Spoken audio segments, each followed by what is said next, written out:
Okay.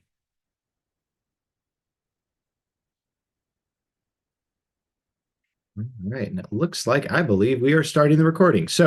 Um, Welcome everybody. Again, my name's Stephen Russell. Tonight with me is Brian Mullen. We're two of the Blanchette counselors. I've got students' last names L-E through R-I. Brian will introduce himself here in a second, and he's going to take you through the first part of our presentation, and I'll jump in for the second part. We are probably going to be about an hour today, maybe a little bit more, kind of depends on how many questions we get. And there is a Q&A function active on this Zoom meeting. So please put any questions you have as we're going along into that Q&A box down below, and we'll get your questions answered. A lot of the questions, hopefully, we're able to kind of answer as we're moving along, but we'll have a time at the end for a little more Q&A and conversation. So without any further ado, I'll let Brian take over. All right, good afternoon, everybody.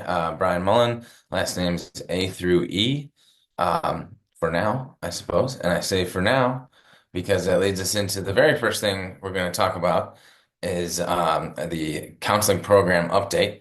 More things we're going to talk about is just the general big picture of forecasting, graduation requirements, beyond just the basic of graduation requirements, college requirements, and the differences of the different kinds of places that students might be considering going to or looking into. The four-year course plan will go through any updates to the course catalog, and we'll just kind of give you the graphic version of the course catalog and an overview so that you can have a more clear understanding of what's going on there. And then we'll talk forecasting steps in terms of the actual like getting your students forecasted and ready to go for next year. The agenda there is a QR code if you needed it. I think we'll see that again in a second. Okay, the counseling program update that we are going to be implementing next school year is right now we've got the four alpha counselors where everybody has a quarter of all the students in Blanchette, and their school counselor does everything that a school counselor could do for them. It's a comprehensive school counseling model at the moment. And we are going to be moving into school counseling model that allows us to be a bit more focused on different aspects of the counseling field. And so we're going to have three school counselors that are going to cover academic and personal and social with 1/3 of the entire school.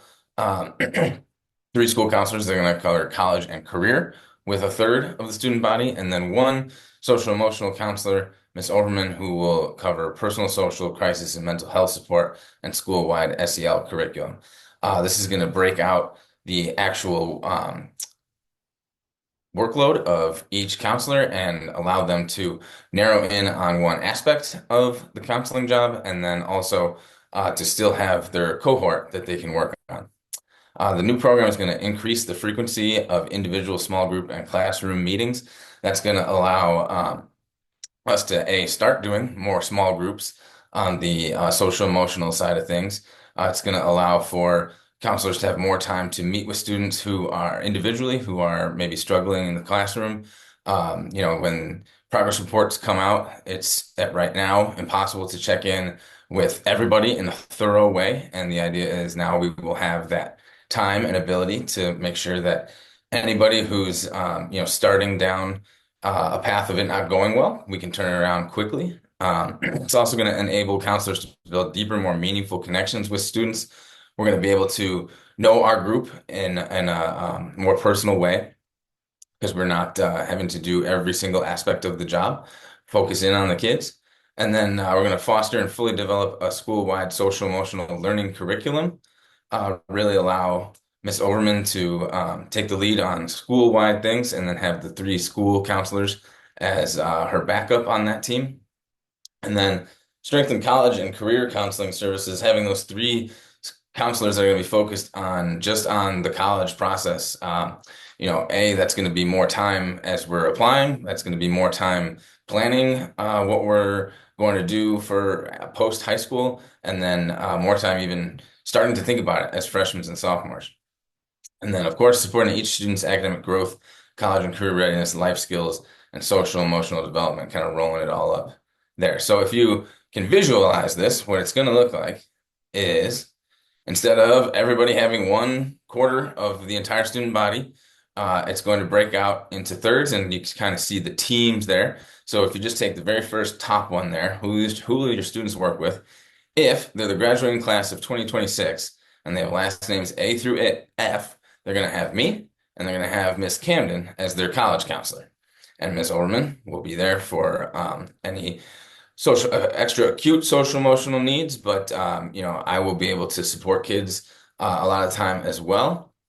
And then last names G through MI. For the 2026 class, we'll have the team of Miss Fleming Bray and Mr. Russell teaming up there. And then MO through Z, we'll have Miss Rabe as their school counselor. And then a new counselor who will be hired this spring will be the college counselor on that team. You'll notice that the team bands kind of change there of the alphabet. It's not always A through F.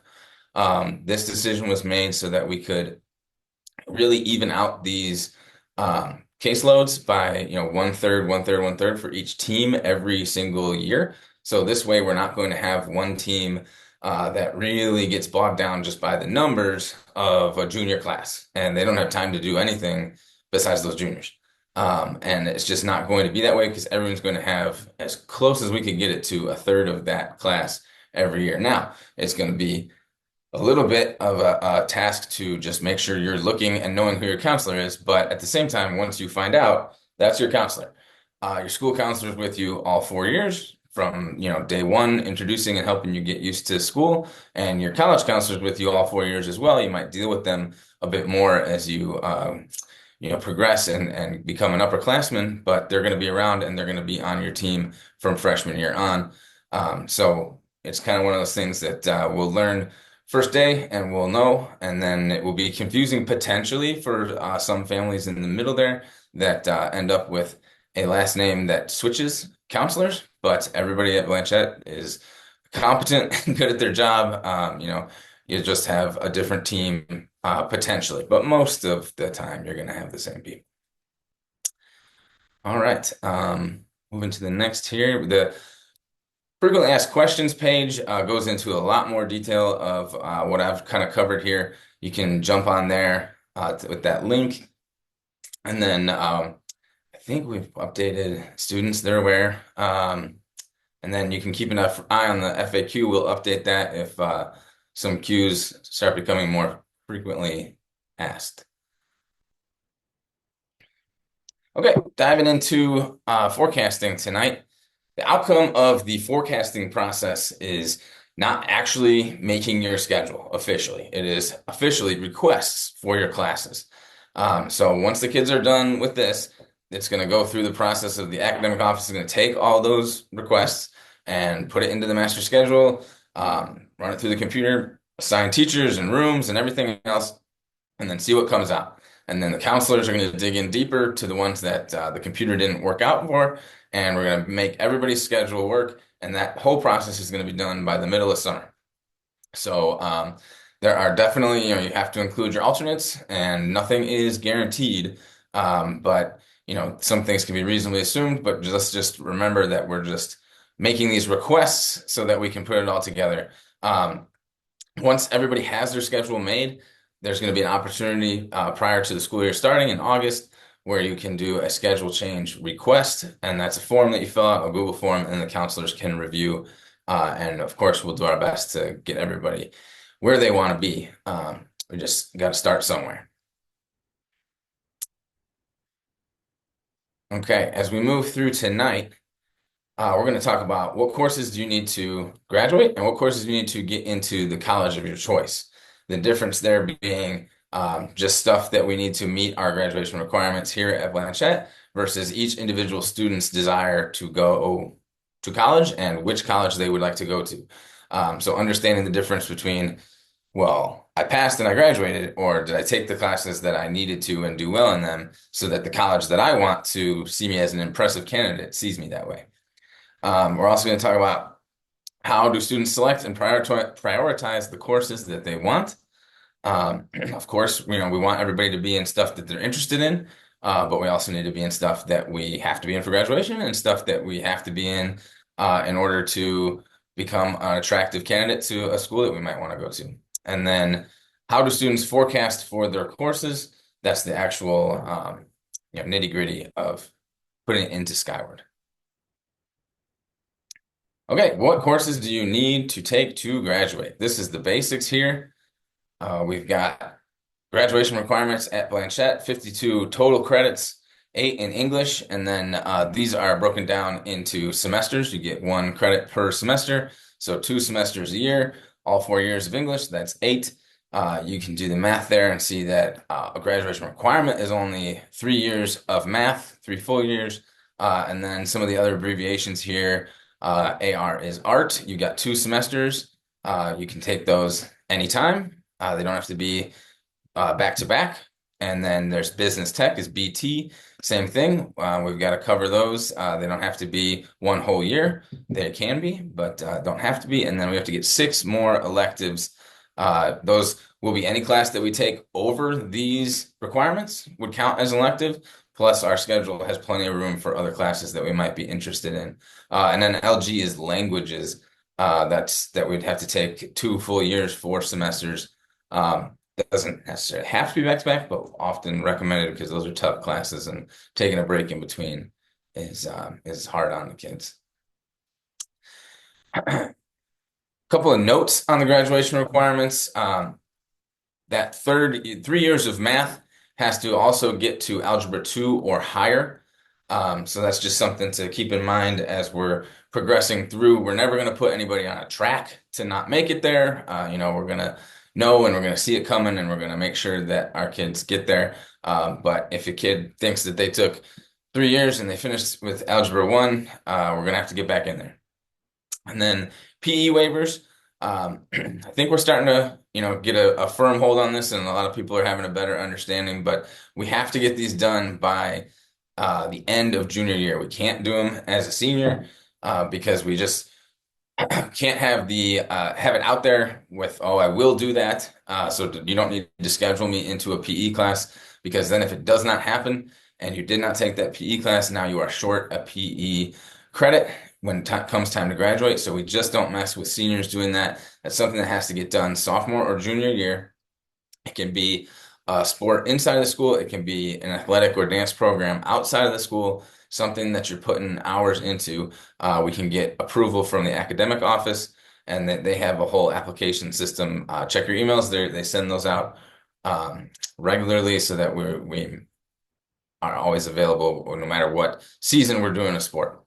The business tech credit that we need, we can do 1 semester of computer science and 1 semester of personal finance. A lot of kids that are saying, this is not my thing, this is not something I'm interested in. That's fine. Take a semester of computer science, learn a little bit. Take another semester a year later or 2 of personal finance, learn a little bit about something else, and then you can be done. If it is your thing, you can dive into the computer science department, and you can do a whole year of AP Computer Science Principles, and then a whole second year of AP Computer Science A if you want, and you'll have met your business tech credit just by doing one of those classes, one of those AP classes. What courses do students need to take to be ready for college admissions? So our actual Blanchette graduation requirements line up pretty nicely with the Washington State college entrance requirements. So the basics there are the same. 4 full years of English, 6 credits of math, Algebra 2 or higher, 6 credits of science. Some colleges might require chemistry or physics specifically, and also depending on what you're trying to study. But as we get closer to that process junior year, or right now, for some of you who have junior students, we will talk through those kind of individual scenarios. Language, 2 full years, 4 credits. All these, the same things here. The one big difference to point out is the senior year math-based quantitative course. So if you are a senior, your 4th year, you took your 3 credits of math, and now you're saying, I want to be done with that. We need to be in an algebra-based science or AP Computer Science A. We can also take 1 year of math equal to or beyond one of the 6 math credits. So we could just, get to Algebra 2 and then take another one if we want to senior year. But something that is math based in the sciences if we are not, or excuse me, algebra based in sciences if we're not going to take that fourth year of math for Washington State College entrance requirements.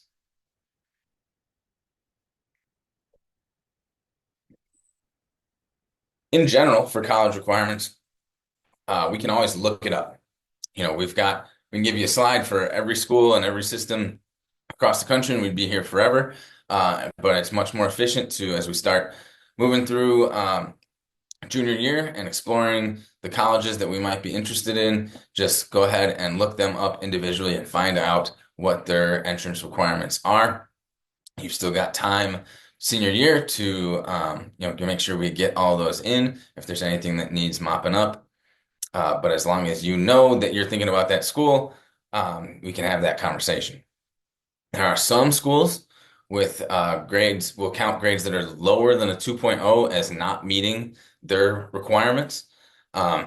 So here at Blanchette, you could pass with a 1 point something, 1.7, or something like that, and 1 point anything, and you'd pass, and we would say, okay, great, you've met your Blanchette graduation requirements, but some more competitive colleges might say, oh, well, that's kind of our cutoff. That's how we, lighten our load of students that are applying to us. So if we're in that situation, we might just say, okay, I guess I'm, not going to be able to go to those kinds of schools. Or we might say, oh, that's just one class, and I think I can make it up over the summer. As long as we know that requirement needs to be met or needs to be fulfilled with plenty of time, then we can, make that up online or something over the summer, and we'll be all right. There could be specific colleges with specific majors or programs in those colleges that have different entrance requirements. And this is all just, we need to individually look it up or come talk to your counselor and say, these are the schools I'm thinking of. Can you help me to find out how to look it up? And we can do that, of course.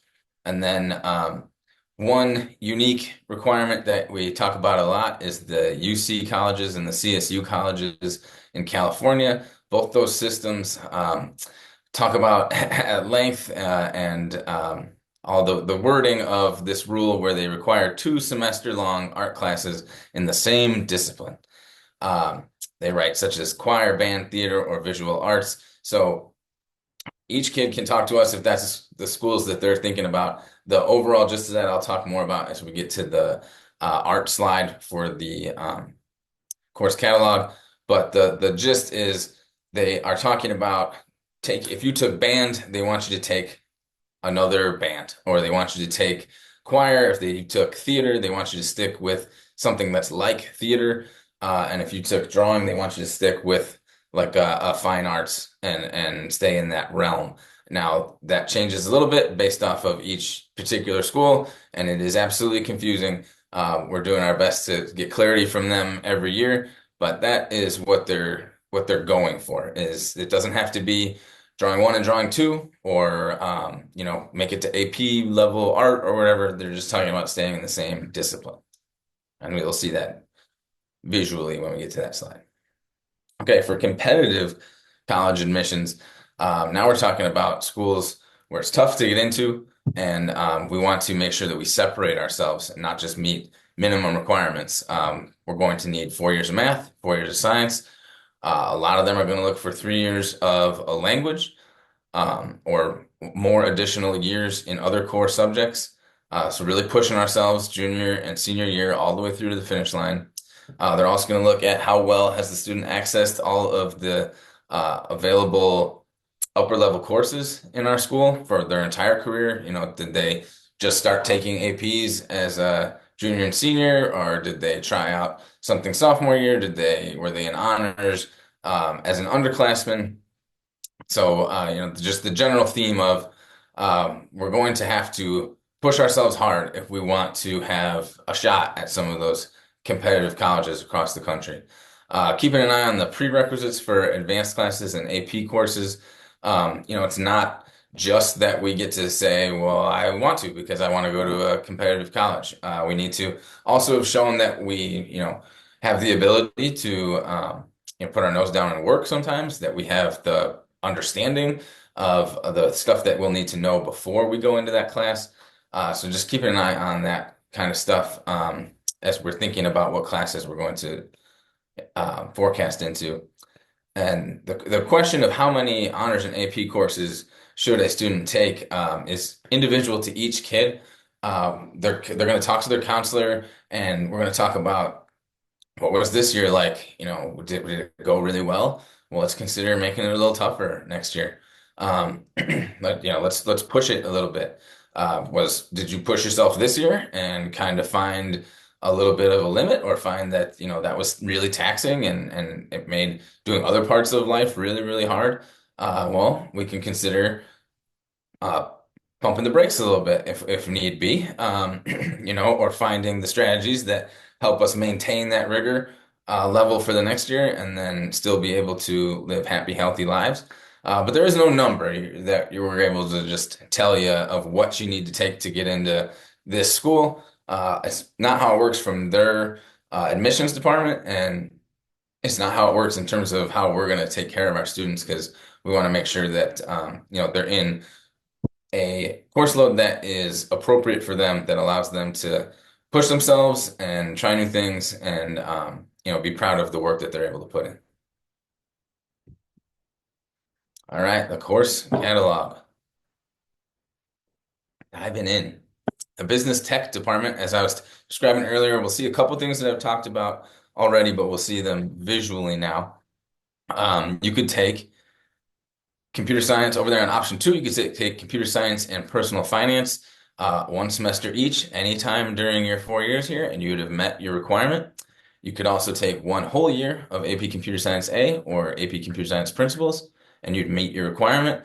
Other electives are DECA, and then entrepreneurship, even being an office assistant. And then new this year is AP Econ. That is going to be an interesting class. Both micro and macroeconomics are going to be covered in 1 year, and the students that are in that class are going to take both AP tests at the end.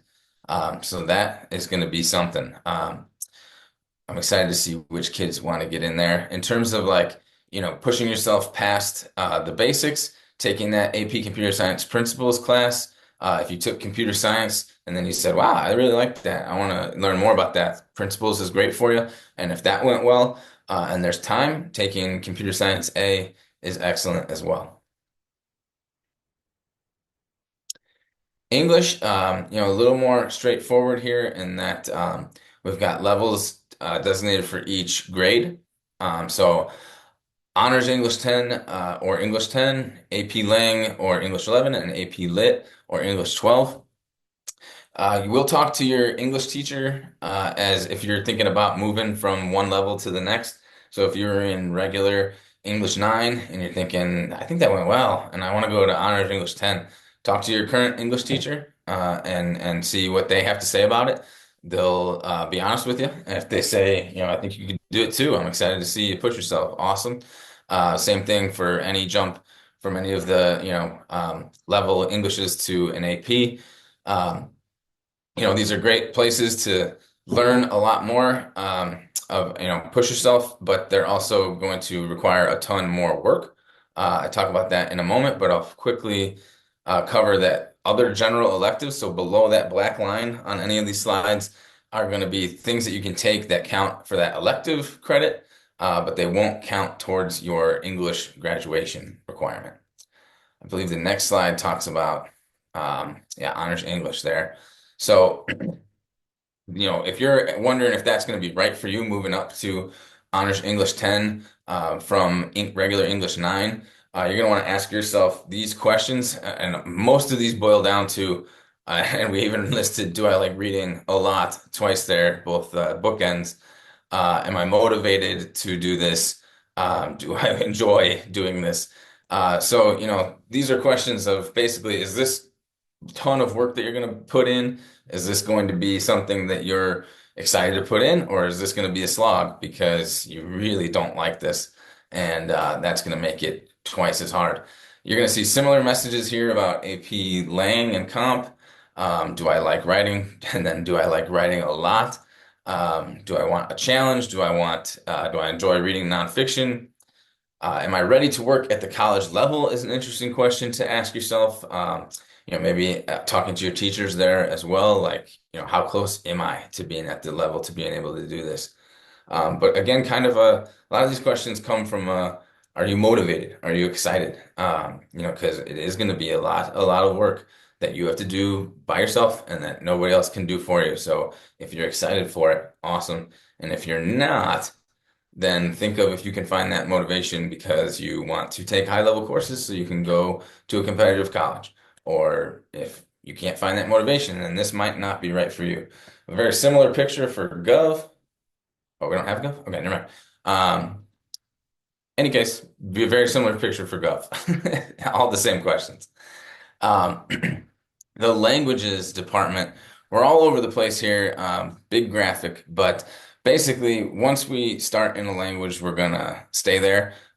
Colleges, when they talk about 2 years of the language, are talking about 2 years of the same language. And if they're talking about 3 years of the language, the same thing. Every year, a couple kids have an idea where they're going to take Spanish 1 freshman year, Spanish 2 sophomore year, and then go back to French 1 for junior year, and then that's 3 years of the language. And while it is, and while you could do that if you were interested and wanted to learn about French, that's not what competitive colleges are going to look at and say 3 years. They're talking about making it to and through that third level and beyond. So if we have started in something already, we're going to keep grinding if it's a grind. And if it's going well, we're going to keep working hard and see how high we can get before it becomes too much of a grind on the rest of our classes. New for next year is Mandarin 1. It's just the one level. It's going to grow. But if we haven't started in on a language yet, that is an option for us for next year. In the math department, this one I enjoy forecasting for math because the math teachers are on top of it. Math is obviously a progression here.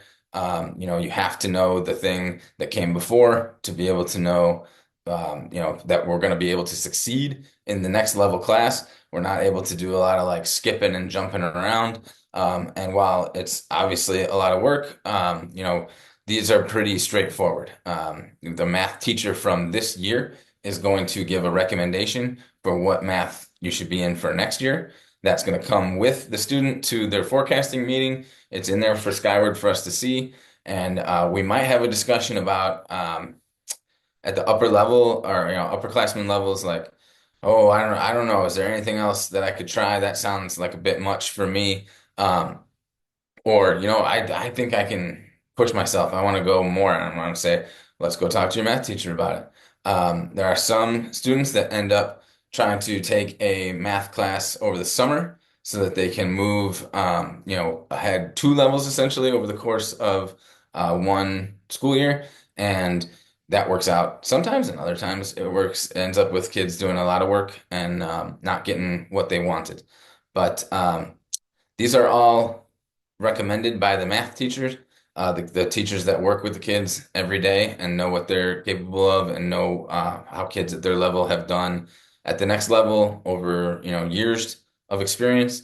So you can take time to look through that in the course catalog and see what your student has taken and what they might take as we move through. But there's just far too many options and paths to go through for it to kind of talk at length about them right here, right now. The art department. This is kind of an illustration of the bands here, the disciplines. I'm glad I thought of that word. I forgot it earlier in the presentation to juniors. The disciplines here we've got fine arts with drawing and painting, pottery and sculpture, woodworking, drama with musical theater and scenic design, and then of course band and percussion methods and band, and then the 2 choirs and choir. And this is probably one of the more strict interpretations of this. There are definitely cases where kids have been accepted into those system schools where they had, things that were a little less strict than this, where maybe like choir was going to count as like a performing art, and so did scenic design.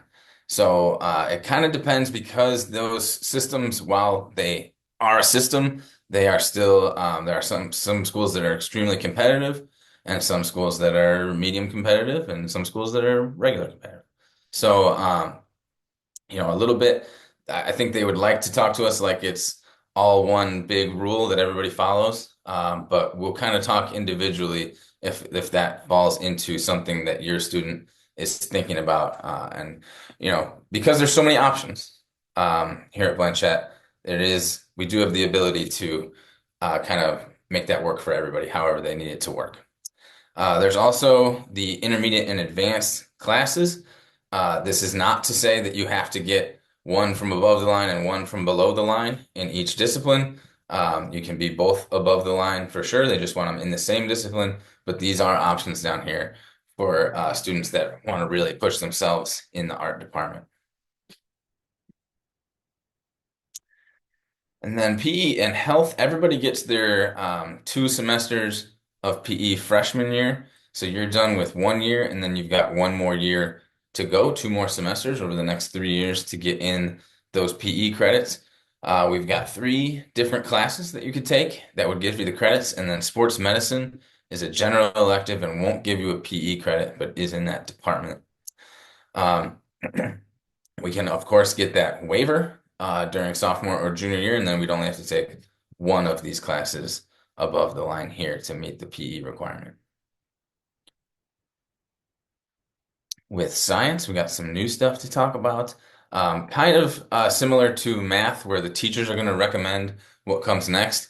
It's a little more straightforward and easy to visualize with our graphic here than the math department is. But freshman year is biology year. Whether you took honors or regular, you're going to go to a version of chemistry sophomore year, whether it's honors chem, UW honors chem or chem foundations. And then after that is when it kind of opens up a little bit, depending on how we've done in our biology and chem classes. We've got options open for us. Now, marine biology and human anatomy are both semester-long classes that you could take. Those are often paired together, and then you end up with one full year of science. There's, of course, all the levels of physics, and then AP environmental science, if kids are interested in that. New this year is AP biology, another path that kids could take. And if chemistry went really well sophomore year, AP Chem is available as well. But all those come with the teacher recommendation, and then we'll have a discussion after we see that. And then the social studies department. We don't have social studies classes freshman year. We dive in to world history sophomore year. All sophomores take world history. It's just a matter of if you're going to take AP World or regular World History. And then junior year, similar situation. Everybody's going to take US History. It's just a matter of if you're going to take US or AP US. And then senior year, we've got some options here. We could take AP Gov. Excuse me.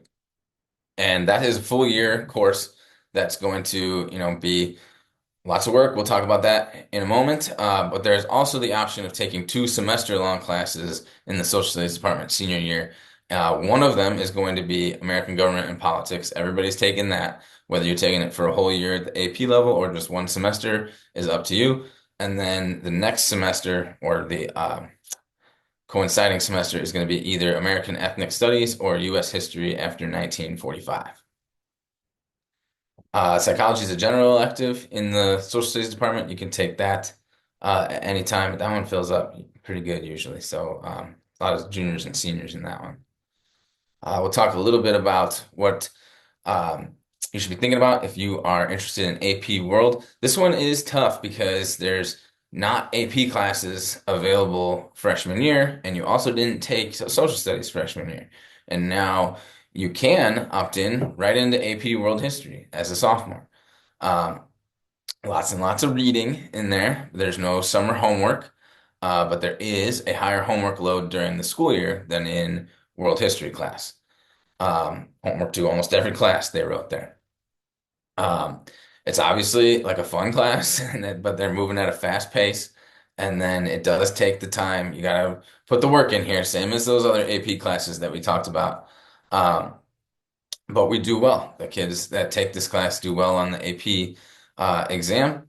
And it's just a matter of kind of that motivation again. Are you ready to go and willing to put in the work? And you're excited about this? And if you're not excited about it, at least you're excited about getting AP classes on your transcript. AP US, a very similar story. There is required homework over the summer. Well, kind of, more than they should. Kids forget that that is needs to be done over the summer. Higher homework load than US history, same thing there. Um, and then again, we do pretty well on the AP US exam, but kind of just the same situation that we've talked about. If you're excited and motivated and feel like you can handle a significantly higher workload, then AP US could be right for you. And then AP Gov, that's what I thought we had lit. Um, no summer assignment for Gov there, but it's going to be a lot of reading of documents in Gov. Not necessarily like history books like the kids are more experienced with up to this point, but a lot more reading a historical document and then using our critical thinking skills to discern conclusions out of it. And then, of course, we're going to talk about current events that are going on in the current government. That's going to come up a lot. And then, again, the theme, we do well in those classes, but that's because the kids that are taking those classes are excited to push hard and work themselves.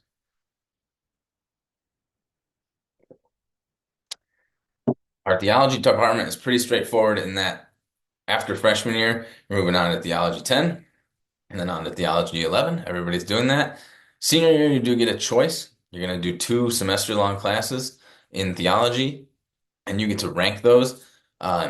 Each of them has their, I don't want to say pros and cons necessarily, but their differences. And you can choose based off of what you'd like to learn about or the requirements in those classes, the activities that happen in those classes, but a little bit of choice for senior year in theology. And I will hand it to Mr. Russ. All right. Thanks, Brian. Appreciate it. Okay. So I'm going to take you through the last little section here, talking through the kind of process of what your students are going to go through as they forecast for their classes for next year. And again, as you kind of are going along, if there are questions that we didn't hit on the kind of the subject areas and those things, put them in the Q&A, and we're going to have time to go over that stuff in a few minutes. One thing I'll add that it occurred to me that aren't on these slides, but maybe we should add them in future years. If your students in the academic support program, they're going to be having conversations with their academic support teacher about whether or not academic support in the next year is going to be a good fit for them. And if your student is not in the academic support program and they think they might be a good candidate for that, that'll be something that we'd love for them to talk about with their counselor in their one-on-one forecasting meetings. The other thing I'm going to add, just as we were talking about world history a second ago, and I just want to emphasize, especially for freshmen moving to sophomore year, we are adding another core course, right? So right now, ninth graders have English, math, science. Most of them are taking a language, and then their elective in theology, right? So that's their sixth, or what am I missing? PE and health, right? And so sophomore year, we're adding world history, which is another core academic course for everybody, right? So we want to be mindful of that as ninth graders are picking their sophomore year classes, because it's everybody's going to be taking somewhat of a harder schedule. So as we're adding more rigor, that's going to be something to think about. So when we're thinking about the kind of the big picture of a student schedule at Blanchette, we were talking about things like graduation progress, so moving towards getting all of your credits met. Brian spent a lot of time talking about how we want students to be thinking about meeting their college goals, going above and beyond what the minimum requirements are for your college admissions, and how to best situate themselves for maybe what their goals might be for college. And then we also want to be thinking about challenging ourselves, right? How are our students meeting and exceeding those challenges that they're setting for themselves, those goals that they might be setting for themselves over the course of the year? So we don't necessarily want a student who's maybe they're getting great grades, but things are pretty easy for them.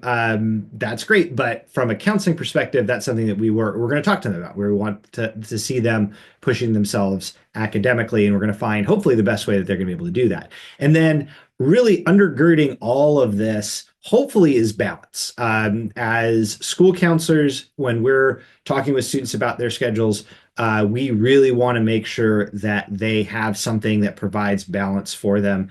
They are not overextending themselves. They're not taking too many hard courses. So really trying to figure out really what the best balance is for particular students. So as you're talking to your student about what their options are, and there are a lot of options, and for some students there's a lot of options. That's hopefully you're kind of coming back to that question too, of like really making sure that there's some balance between all of these different, hopefully not competing, but maybe these different priorities. So I want to mention really quickly what the weighted GPA is. This is something that's still relatively new at Blanchette. We added it, I think, 3 or 4 years ago. And what our weighted GPA system looks like is honors courses, those courses that say honors on them, not advanced, but honors, have a weight of 0.5 added, and then AP courses and UW in the high school courses, right? So that's UW chemistry, honors chemistry, and then the third level language courses are all given a weight of 1.0. Now, on Skyward and on the student's transcript, those individual grades in those classes are just going to look like all their other grades. They're going to be on a 4.0 scale. It's only in the GPA calculation that there's going to be the additional weight. And we list a unweighted GPA and we list a weighted GPA. And the reason we're bringing this up now is that we want students to be aware of it, right? We want them to know how we're presenting their academic record to colleges on their transcript. And for a lot of students, the question comes up about, okay, should I take harder classes and get maybe lower grades, right? Or should I take easier classes and get higher grades? And that question comes up a lot. It still comes up even with the weighted GPA, but the goal of this weighted GPA is to provide some additional context for colleges to see how that student challenged themselves and how that can be reflected better on that transcript, right? So that's for the weighted GPA, but for the counseling side of things, and hopefully for students, we don't necessarily want that to change our advising about how challenging or how rigorous a course load might be. We're still going to be looking at things from that perspective of balance and making sure that students aren't getting themselves in over their heads. Okay, so let's talk through the forecasting process here next couple of weeks, what this is going to look like. So we met with everybody today. We met with all the students, and we met with now the parent community, parents and guardians. So you guys all have the same information, but we have a few weeks to go through all of this with your students, right? So what we'd like for students to be doing is going back and having conversations at home with you. We want them to be talking with their teachers in those subject area classes, talking to their math teacher, talking maybe to their English teacher, maybe their science teacher, and then also talking to their counselor. I've had students coming in throughout the afternoon today, just popping in even before their meeting to get a preview of what questions they have, and then almost every time I sent them back and I said, you need to go talk to those teachers in those classes, because the teachers are the ones that are teaching those content areas. They're experts in those fields. They know what's offered in their subject areas. So they're able to answer all of those questions that a counselor might be able to direct them towards, but maybe not be quite as specific on.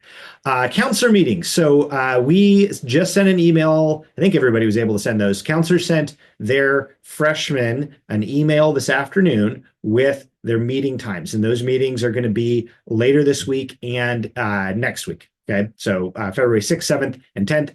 If it snows, who knows? Let's just kind of put it that way. But maybe it snows. I don't know. I didn't expect to go to school today, but I was here. Here we are. Who knows what's going to happen this week? We'll update everybody. But assuming there's no snow, February 6th, 7th, and 10th for freshmen. That's okay. If you're sitting here thinking like, my student has no idea what they want to take, and with this meeting's in 2 days, don't worry about it. Don't worry about it at all. Just have them tell them, go to the meeting, talk it over with your counselor. If there is more conversation to be had, more questions that are outstanding, that's fine. This is going to be just a process that we're going to go through. Students have until February 28th to put their courses into Skyward, and we're going to talk about that here in just a second. Sophomores we're going to meet with next week, so February 12th, 13th, and 14th, and then juniors are going to be February 19th, 20th, and 21st. So juniors have a little more time. They also have a lot more, maybe bigger questions to answer as they are figuring out what they want to take. So we want to give them a little more time built in to talk to your teachers, talk to families, maybe even look up some colleges' websites to see what they might be the best idea for them to take. And then requests are due on February 28th on Skyward. We'll make lots of reminders about this. They're not going to forget. Even if they're a little late, that's fine. Just means we're going to have to track them down. But I would say, just to like, we didn't really scare the students too much on this morning, but if a student doesn't forecast, we're going to give them classes. But if they are really late in forecasting, they might not get their first choices. So that's, I guess, one little threat that we'll make for them. Yeah, that's kind of the timeline here. It's throughout the month of February. It's kind of a long month. It's a pretty crazy month in the counseling center. But that's kind of what we're doing here. So what we want to be doing as we're collecting all of this information is looking at the following documents. And these are all things that your students got today, right? So they got their forecasting worksheet, they got their course planning form, and they got their written directions. So that spells out all of the details they're going to need to navigate the rest of this process. They were sent a link to the course catalog. It's on the Blanchette website. We have a few paper copies, but we're trying not to kill too many trees. But if you need a paper copy, I'm sure we can track one down for you. But the course catalog is really important because it has all the answers in it. It has all of the prerequisites for courses. It has course descriptions. It's really valuable in kind of navigating all of this process. There's also a really nice 4-year course plan in here. If you guys can see that, it's on one of the pages. I think it's like page 9 or 10 of the course catalog. This is a really great thing, especially for those 9th graders. If you guys are sitting down and talking about what classes they want to take a look at the 4-year planner. Maybe even start filling it in so that students can kind of get a picture of what they're going to take sophomore year, but then maybe what they might be wanting to take junior year and then senior year. Okay, so that's a really valuable tool in there as well. Okay, so let's take a look at, we're not going to look at all of the course planning worksheets. I'm not going to spend a ton of time on these slides, but just to kind of show you what these look like. This is the academic core on the worksheet. The digits next to the course title are the number of credits. So if it's 2 credits, it's a year-long class. If it's 1 credit, it's a 1-semester class. You're not going to know if it's first or second semester. We're actually, for most classes, we're not going to know if it's going to be first and second semester until we've put our master schedule together later in the spring or maybe even in the summer. But these are going to be the courses that students are eligible to take. So this is the I believe this is going into sophomore year. This is what the academic core looks like. And then these are the electives or the like different separate subject areas for those courses. And this is where you're going to see those 1-semester classes popping up. So you kind of know how many credits students is going to be signing up for. I'm going to show you this next sheet here. So this is the course planning form, and I kind of blocked out a couple of the sections of the course planning form to show you what they're going to look like for students. So we want to use this form to get organized. It's not going to be something they're going to have to turn in, but it'll be something that when we sit down for their counseling meeting, hopefully they've got it with them. This is where I would love for, if you guys are talking about what classes you want to take, or your students, you're not taking these classes, right? What classes your students want to take. This is a great place to start writing down either your questions or your ideas as you're talking it through, right? So if you're forecasting for junior year and your students thinking about their different science options, maybe write some of those down on here, write in some questions. But when you're actually totaling up the number of courses or the number of credits that you're taking, that's got to total up to 14 credits. If you're taking 0 period classes, our choir and band classes, you'll be totaling it up to 16, right? So just make sure you're counting the credits with your student to make sure they're taking a full course load. Everybody takes a full course load. Hopefully that's not a surprise to anybody, but we don't have anybody on reduced course loads at Blanchette. Alternates. So just a note about alternates. Everybody has to have 6 alternates. And these are not alternates for like your science class, and they're not alternates for math or language. They're alternates for your either electives or your like business, art, I mean, there might be somewhere I ask a student to put an alternate in for science, but like business, art classes and PE classes all need alternates, and that has to total up to 6 credits of alternates. And you might be thinking, do I really need 6 credits of alternates? You might, and we want to make sure that students are getting the classes that they actually want to take. So even if you're having a hard time getting up to 6, please help your student get up to 6 alternates. Seniors, so going into senior year, students need to have 2 theology alternates. And just a quick note on those theology classes for senior year. You have 4 options for theology senior year. You're going to pick your top 2 choices, and then the other 2 are going to be alternates. And so that means the students really, what they really want to be thinking about is they're ranking those 4 senior year theologies. They might end up with any one of them. That's fine. They're all great classes. But you do need to put down those 2 as alternates. Couple of those music classes, choir classes, and band classes require auditions. I would say if your student is somebody who is considering taking an advanced choir or band class, they probably already know who to talk to, but if they don't, they can come find their counselor and we'll connect them with the appropriate faculty member to get that audition done. But for the most part, those students already know who those teachers are, and they'll set up those auditions over the course of the spring. It's not really going to impact what they forecast for. They can still put it on their forecasting sheet and say, I'm planning on taking vocal ensemble, and they can just forecast for it. But if it changes, we'll change it on the back end. Again, 14 credits. Want to make sure that we're on track for that. Couple things we want students to be thinking about. I mentioned reading that course catalog. It has a lot of those answers in it. Do they meet the prerequisites? Do they meet the recommended course requirements for a particular class? Are there any other things that they need to be thinking about? Making sure they're talking to those teachers in those subject areas. Teachers are great about having these conversations proactively in those classes, but sometimes it really does make a difference for a student to go in maybe after school, before school, at lunch, to have a conversation with the teacher about maybe what math class they might be in, science class, that kind of thing. They can always email the teacher if they have more specific questions. They can meet with us first and then go talk to their teachers, talk to the teacher first, then come to us. We just want to make sure that they're in communication. I mentioned this a little bit already, but in terms of like the overall rigor in a student's schedule, we're going to be talking about that with individual students when we have those one-on-one meetings with the student, where we really start to maybe, I don't want to say it's a red flag, maybe a yellow flag, is when a student gets up over 3 honors and AP courses, or like 3 or more per year. That's when we really start to have some pretty serious conversations about whether or not that's a good idea.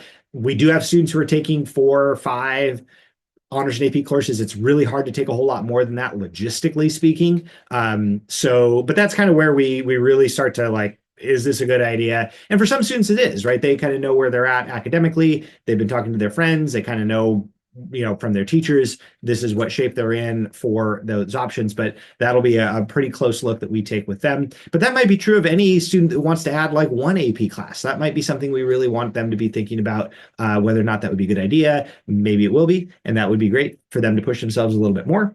But one thing I would just say about honors and AP classes, especially for students who might be feeling hey, I'm doing really well right now. I'm really excited. I feel like I'm ready for an AP or an honors level class next year. When we're doing forecasting, it's a commitment. You're making a commitment to take those classes. You, as the parent and guardians, are supporting your student in making those requests, and the students are the ones who are committing to taking those classes. We build this master schedule around requests. We are a very student-focused school in the sense that we're building and staffing our school based on what our students want to take. I mean, it's not that unique in high schools, but it's, we're kind of at an extreme end of that. So when we're talking about these AP classes and honors classes, we really take a lot of care in how we staff those and how many sections we have. So if students say like, hey, I'm really excited about taking AP US history, and then they kind of like start to think like, ooh, I'm getting cold feet here, and maybe it gets to August and they're like, ooh, I didn't do the summer reading and now I'm really feeling nervous.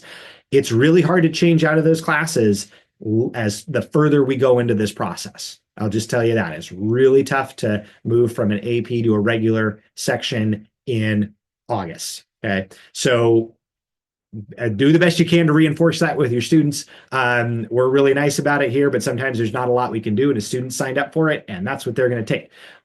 So we just want to be kind of like, again, that's why we're having these conversations. That's why we're talking to you guys. That's why we're having like a lot of processing around what was going to make a student's successful schedule here. So we're telling students, talk to families.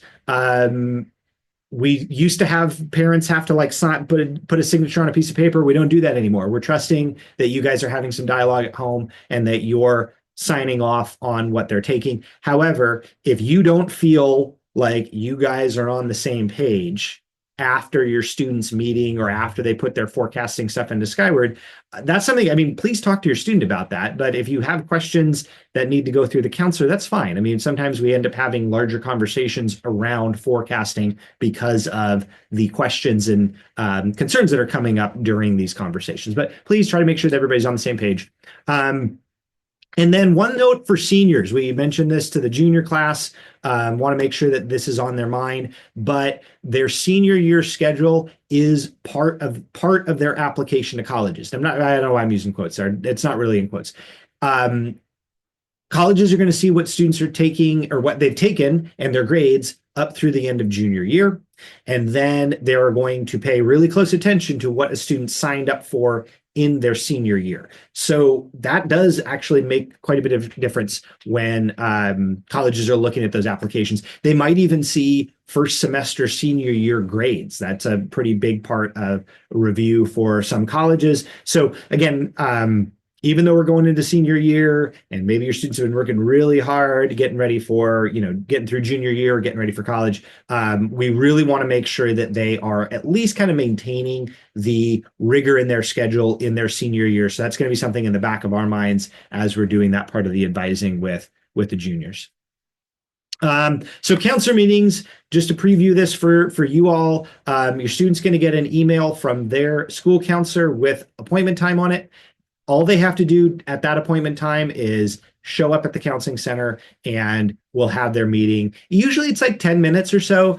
Sometimes it's a lot less. It kind of depends on where the student's at. I've already had some students kind of come to me and say like, I think I need more than 10 minutes. And like, trust me, you might, but we'll figure it out when we get there. It's going to be fine. But if we do need more time, we'll make sure that we're, making the time for that. But for the most part, about 10 minutes is what we need.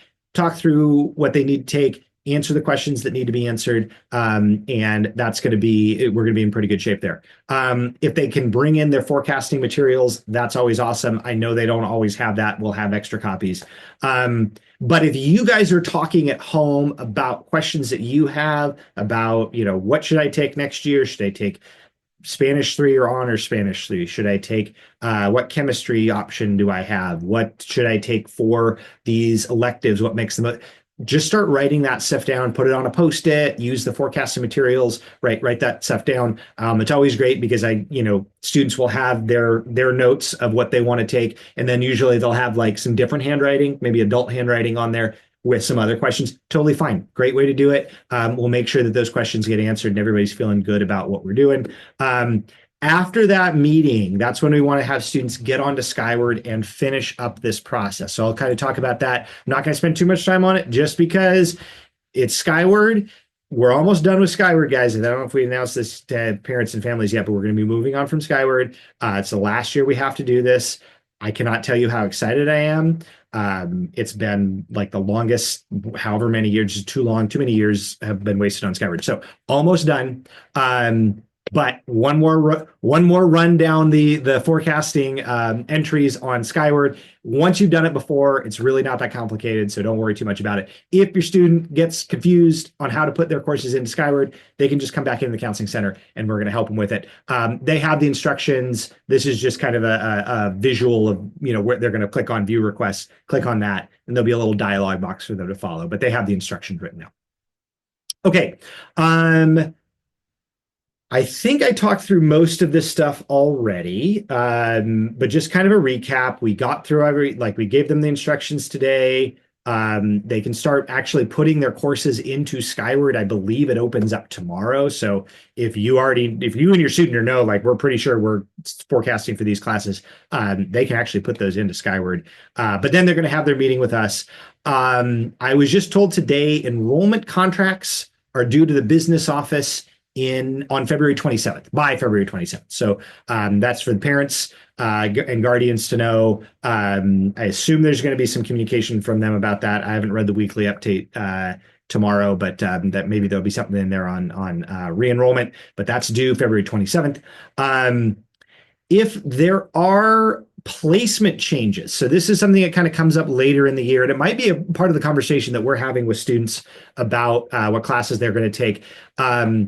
Things like honors and AP placement, things like what math level they're going to be in next year can change based on second semester. So teachers are going to be reviewing these placements and student requests as we move through semester 2, and we might be making changes, and that'll be something we'll talk to the student about. So if it's something where hey, your math teacher recommended you're actually going to take Algebra 2 Trig instead of Algebra 2 next year, that'll be something that we can talk about with them as we move closer to finals. If your student's excited about that and maybe their initial placement for science or math wasn't what they wanted it to be, please have them talk to that teacher, but then know that we probably will be able to revisit that at the end of the year. But that's going to be something, again, the teachers have a process with that in those departments to make adjustments if we see improvement, or if we're not seeing the improvement we thought we'd see, and maybe we need to make those adjustments then. So anyway, it is an ongoing process as we move through second semester. Schedules, this slide's a little bit wrong. So schedules are going to be sent home over the summer. Typically they're out in late June, but we're switching our student information system. It's a massive process our academic office has been undertaking and our tech office this year.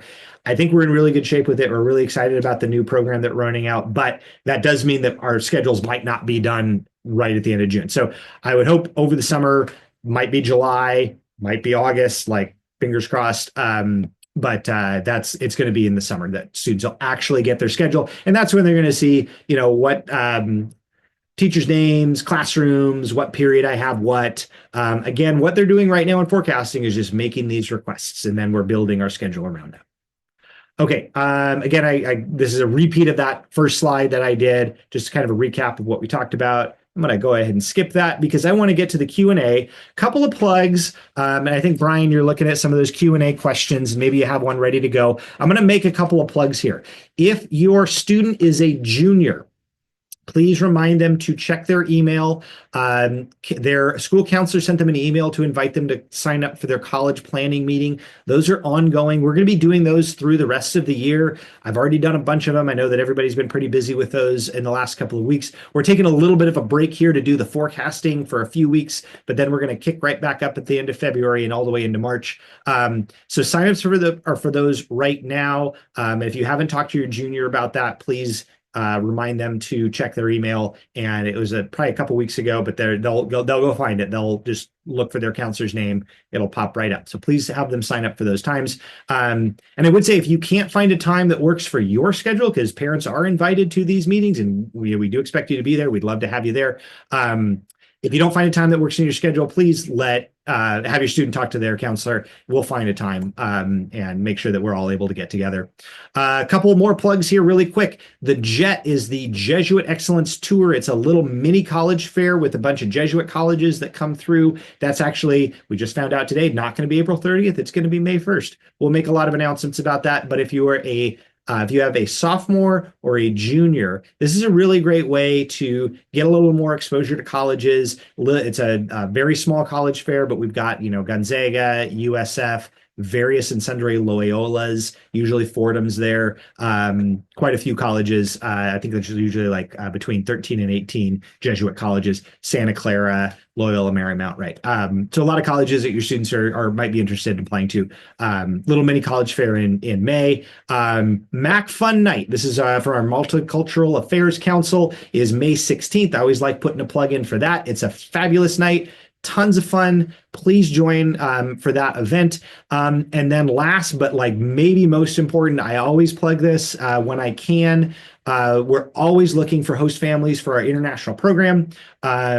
Please check out our international page on the website. I always like to say I grew up in a family that hosted a number of international students as I was younger. It made a big impact on me and my siblings. My parents loved it. It was so enriching for our family. We're still in touch with all of these people as they're adults. And there's some of them are pretty close family friends. So please, if you're home or if you know somebody, maybe a sibling of yours, a cousin, somebody you know in Seattle that might be willing to open their home to one of our international students for the year. Always love to have those conversations and see if people are interested. Again, please talk to Miss Valenzuela Carden if you have any leads on those or if you're up for that yourself. Always a lot of fun. Okay. Brian, do we have any questions that we haven't gotten to? Yeah, I'll give I answered them kind of in text as we were going along, but I'll just cover some basics of ones that came up a couple times. So if a student took Spanish 2 as a freshman and then they wanted to get to they take Spanish 3 as a sophomore, people are asking about, is that going to count as 3 years of Spanish? In the eyes of the colleges, they're going to see that they've made it to the third level there. And then I also wrote in the answer that if you're taking Spanish 3 as a sophomore, you're probably a great candidate to be taking AP Spanish as a junior. So in those situations, we don't often run into is that kid, have they met the requirements? They have, but we can still go on from there. And then a question about the difference between the computer science courses that I can answer. I wrote up a little something there, but I'll just talk on it briefly, and then I'll kick one to you, Stephen. Is that computer science is a 1 semester kind of introductory level course that anybody can take any semester and in their career. Then AP computer science principles doesn't have a prerequisite. Some kids go straight to there and don't take computer science at all, and that works out just fine.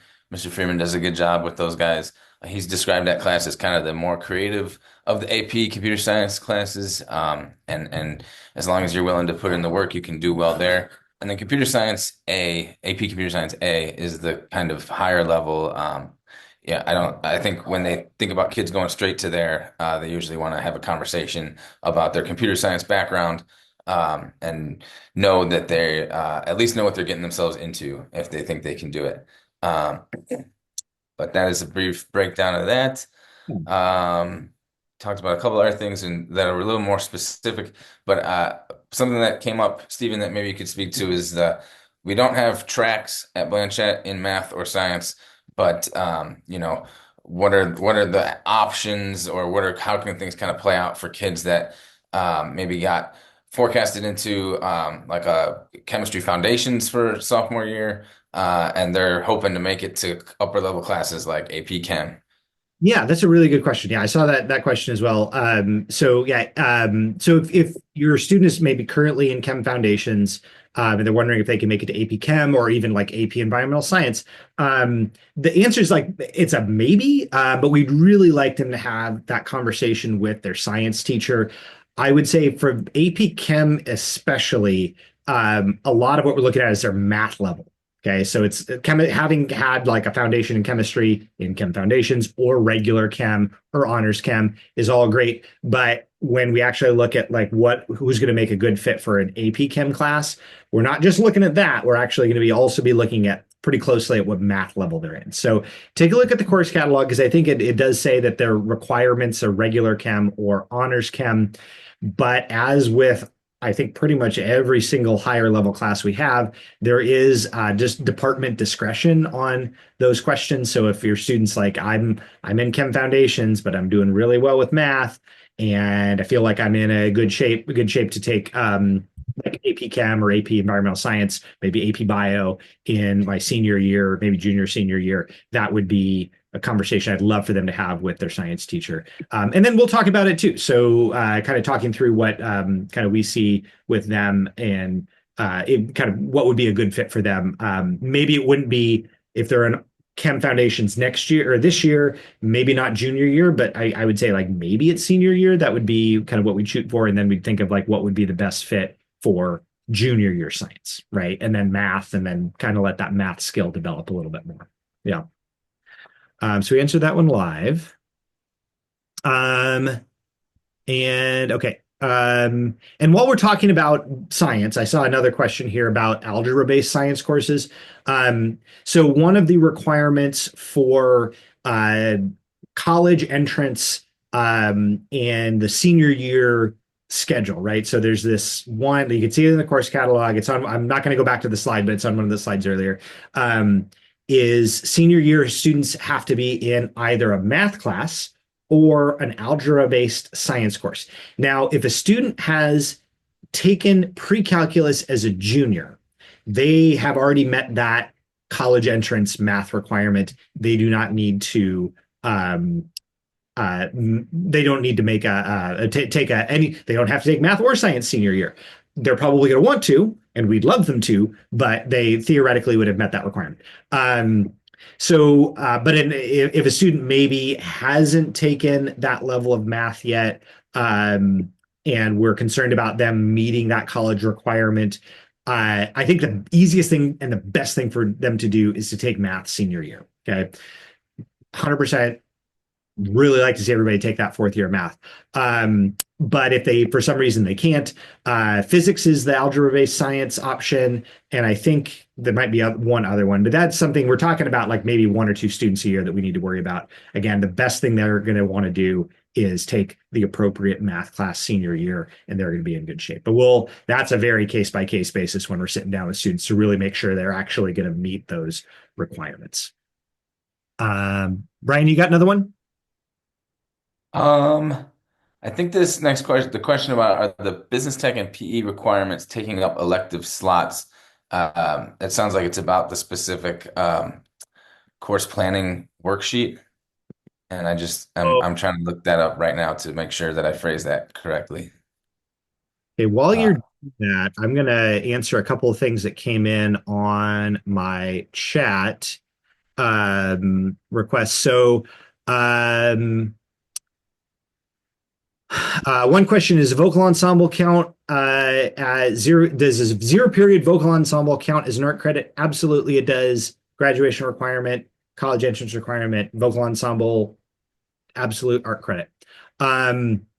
What is the difference between chemistry and Chem Foundations? Chem Foundation is a little bit less math. I would say that's like the biggest difference. And so again, when we're looking at students' science placements for sophomore year, we are looking at those math levels. And if we have concerns about their math ability, there is some, not a ton of math in regular chem. There's a lot of math in honors chem, bit of math in regular chem. But if we're worried about a student's math level, Chem Foundation is going to be the best place for them to be. You're still covering all your chem. It's just not quite as math intensive. And there's a little more review. You don't go quite as in depth on a couple of the major topics in chemistry, but that's the big difference there. Let's see here. And the only thing that's left on the Q&A is a question about letters of recommendation for in the new system. If a junior is changing over to a new counselor, and who will be handling for their senior year, who will be handling that? And I'm just gonna let you take that one because I think I'm close to an answer on this PE. Yeah, exactly. And we're in, like, it's kind of fun because we're in the middle of these junior meetings, and some of the juniors that I'm meeting are going to be working with another college counselor next fall. This is going to be a big team next year, guys. We're going to have 3 college counselors. We're going to be a lot of overlapping kind of connections and relationships with students that we've worked with this spring. Maybe they're not going to be on our caseload next fall. we're going to be doing a lot of overlapping services. Maybe they're going to have their individual meeting with like the new counselor that we haven't hired yet, but they're going to be awesome, I hope.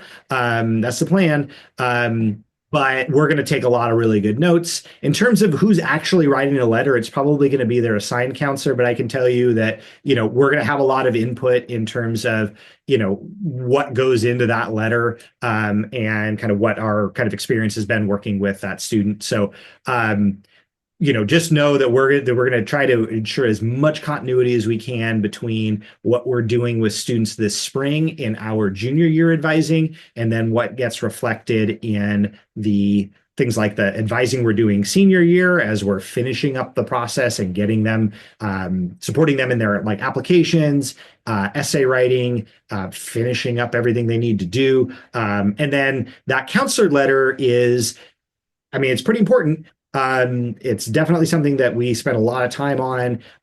What I'm excited about doing is just in this process of kind of navigating this transition, we're actually going to be able to, I think, spend a little bit more time doing some kind of comprehensive look at our letter writing with the three college counselors. And actually, so I think that's absolutely not something anybody should be worried about. We're going to make sure your students are getting the best possible letters of support, letters of advocacy, and really that counselor letter is going to be formulating a context of what the student is kind of experience has been in high school.